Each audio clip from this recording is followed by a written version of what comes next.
because you know something. What you know you can't explain, but you feel it.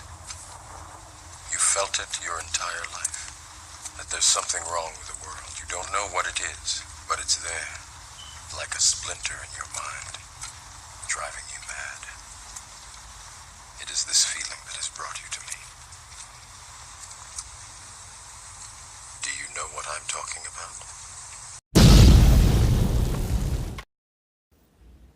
All right, sports fan, it's your boy Dice Howard, aka Simon Phoenix, and I'm here to talk about defensive players winning the MVP. In my honest opinion, I'm gonna go back about 14, 15 years, and talk about some guys that I think got snubbed. Of course, we can make an argument. There's a lot of guys in the 80s and the 90s that got snubbed, but unfortunately, old knucklehead here, being myself, didn't do all my research. This is actually a thought that I had just kind of sitting down, kind of like what, when you're sitting down and you just have a thought to yourself and you want to talk about something. So with all that rambling out the way, this is exactly what I'm going to lay down. 04, Ed Reed had 9 interceptions and like 300 plus yards returning.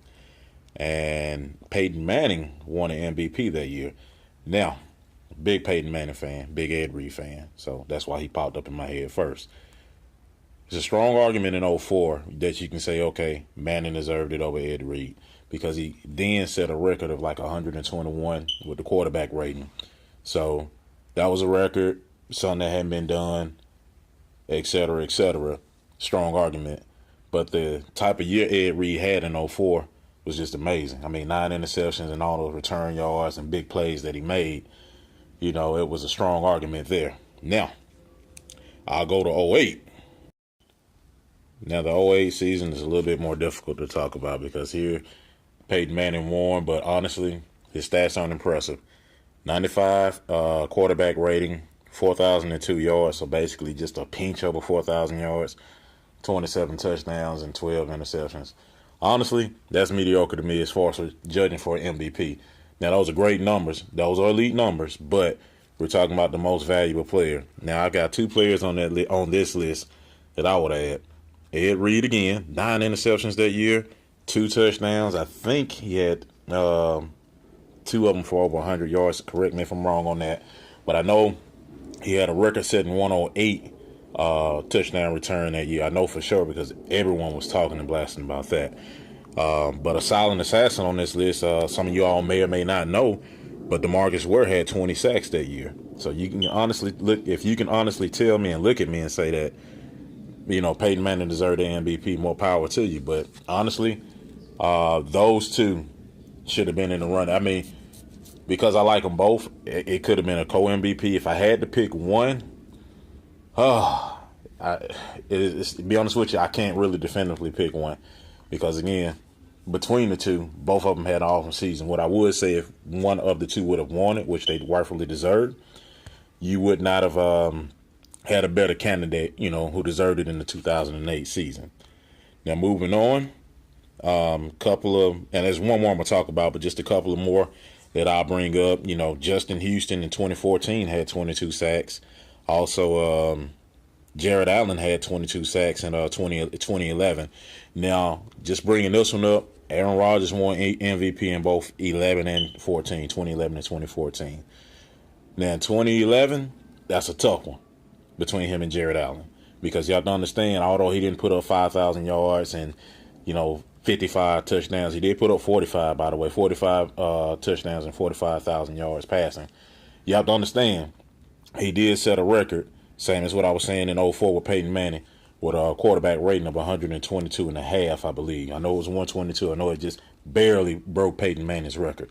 So we if, looking at that and that particular aspect, and seeing is that another great young man, which I'm going to bring up too, Michael Strahan, setting his record, and we'll talk about that too as well.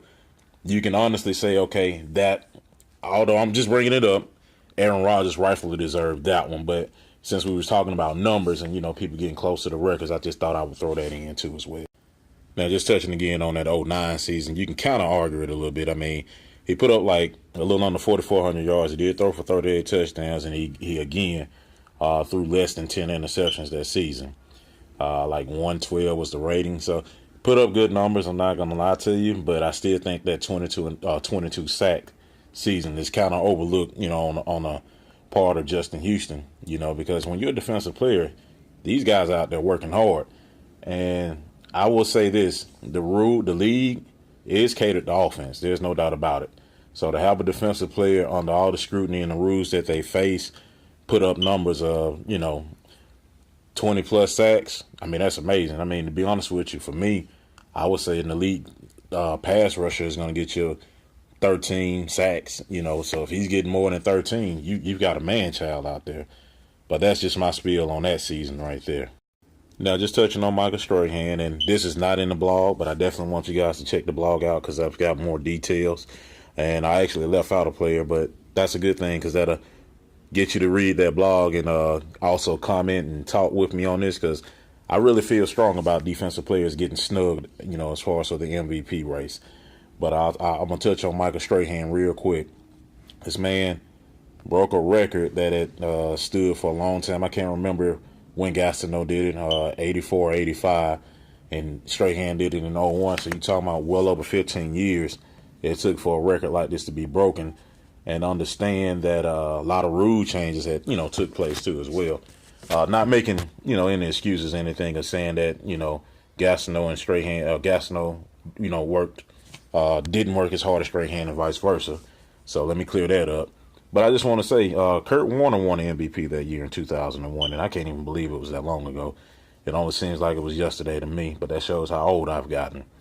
If you really look at the numbers Kurt Warner put up, 4,800 yards is very impressive. 36 touchdowns, not bad. But it got through 22 interceptions. That is no knock on Kurt Warner. I'm a big fan of his. I think he's an excellent guy. I think he's great. But Michael Strahan worked his tail off. 22 and a half sacks and no recognition for that, in my honest opinion, as far as for the NFL. Now, fans, we already know what it is. I'm not coming at you or anything like this. My gripe more so is with the NFL as far as just snugging defensive guys, especially this one, Michael Strahan in this particular case. And my biggest snubs, honestly, has always been Ed Reed. But that's and that's more so during my own watch time, as far as like guys really playing and things like that. Now, of course, there are a lot of guys in the 80s and the 90s, but I really wasn't watching football like that. It wasn't until the late 90s, around about 95, 96 maybe, when I started really watching it, and probably about 97 or 98 when I really understood the game. So for those guys back then, forgive me for leaving them off this list, but I just thought it was very important to point out a lot of, defensive players getting a snug. Again, read the blog, tell me what you think, and comment. I want to hear your thoughts on it, and I love to do some follow-ups on this. So we'll go from there. I appreciate y'all for listening. Simon Phoenix of the Open Field Report, signing out.